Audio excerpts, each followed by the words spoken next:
नमस्कार. विशाखाज रेसिपीमध्ये आपण सर्वांचं मनापासून स्वागत. आज आपण बनवणार आहोत कैरी आणि घोळीचं वरण. कैरी आणि घोळीचं वरण फक्त उन्हाळ्यात बनतं आणि ते अप्रतिम लागतं. सर्वप्रथम घोळ निवडून घ्यायची आणि स्वच्छ धुवून घ्यायची आणि मग ती चिरायची.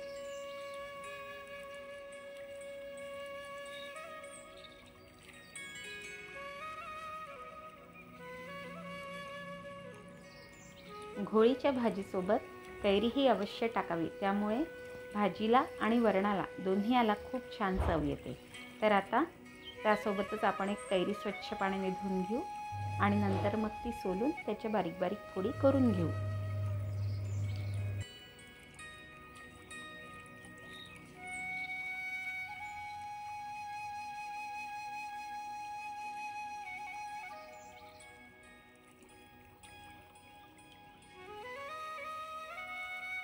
आपल्याला अर्धीच कैरी लागणार आहे, तर आपण तेवढी चिरून घेऊ.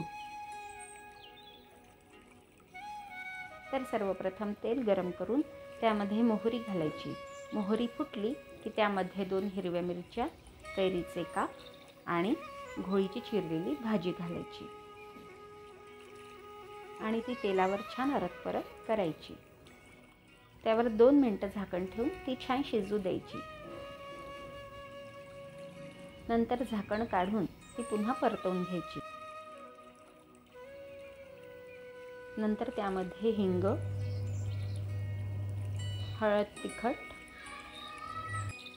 आणि शिजवलेलं वरण घालायचं.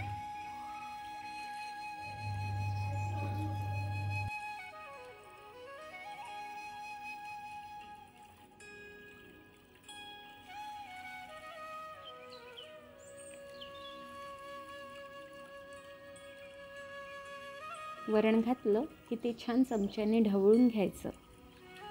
नंतर त्यामध्ये चवीनुसार मीठ आणि साखर घालायची. साखरेऐवजी तुम्ही गूळही घालू शकता.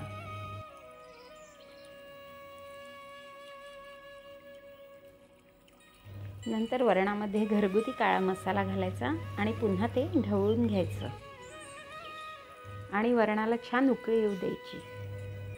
त्यानंतर गॅस बंद करून त्यावर कोथिंबीर घालायची. तर नक्की करून पहा घोळ आणि कैरीचा आंबट गोड वरण. तुम्ही जर माझ्या चॅनलला अजून सबस्क्राईब नसेल केलं तर नक्की करा. जय गजानन.